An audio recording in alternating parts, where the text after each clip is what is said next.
sample and sampling are the three basic terminologies that you have to know. That as a student, you have to know what is population, what is sample, and what is sampling, because these three things are repeatedly used in the unit. Now, speaking to population, I told you population is population refers to all the people, all the elements, and all the units which are chosen for the purpose of study.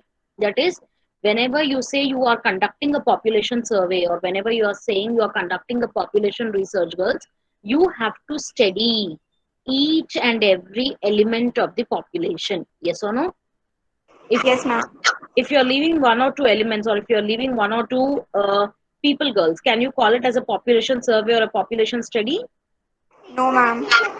All the entire elements, all the entire people, and all the entire units have to be studied if you're doing a population survey or if you're doing a population study. But from the population, if you are drawing a small part, or if you are bringing a small if you're coming out with a small part, or if you're coming out with a subset, I think you know set and a subset. Yes, ma'am. Yes. So when you are drawing a subset out of a population, you call it as a, yes. When you are drawing a small subset out of a total population, what do you call it? Sample. Sample. Sample. That is from the population, from the entire population. When a small number of people are chosen, or when a small number of units are chosen. See, for example, here the number of units is 2,58,67,636. From the number of units, from the total number of units, if you are choosing some units for the purpose of study, you call it as sample. I believe I'm clear. Yes, ma'am. Yes, Yes. ma'am. Yes. So from the total population, if some certain numbers, or if certain units, or if certain people are chosen for the purpose of study, that is called as a sample. And girls, one of the important characteristic of a sample is, they say, girls, sample should be a representative.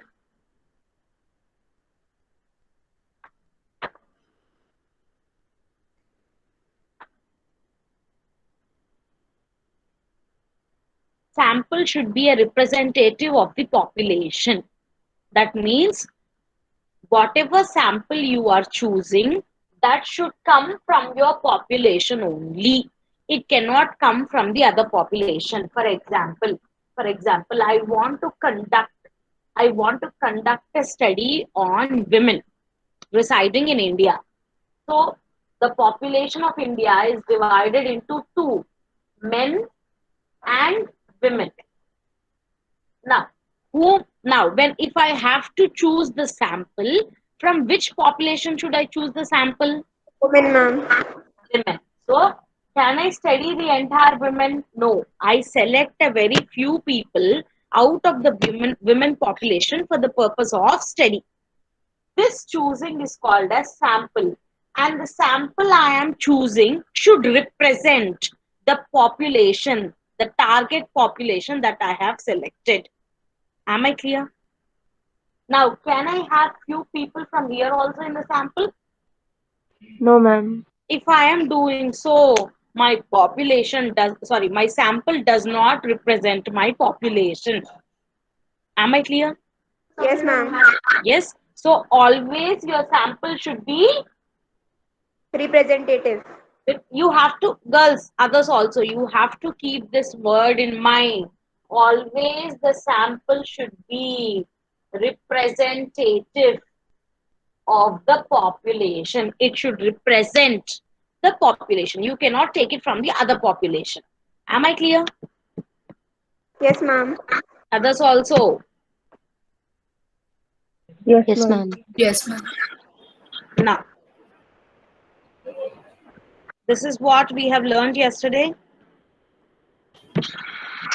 Yes, we have Yes, learned ma'am. about population or universe. We have learned about sample, and we have also learned about sample.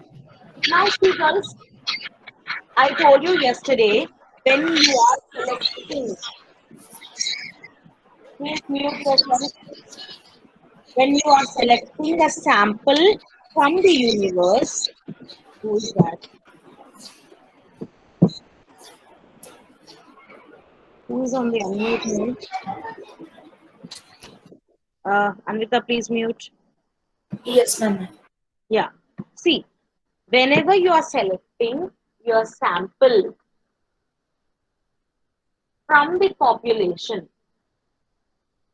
whenever you are selecting your sample from the population, you cannot select them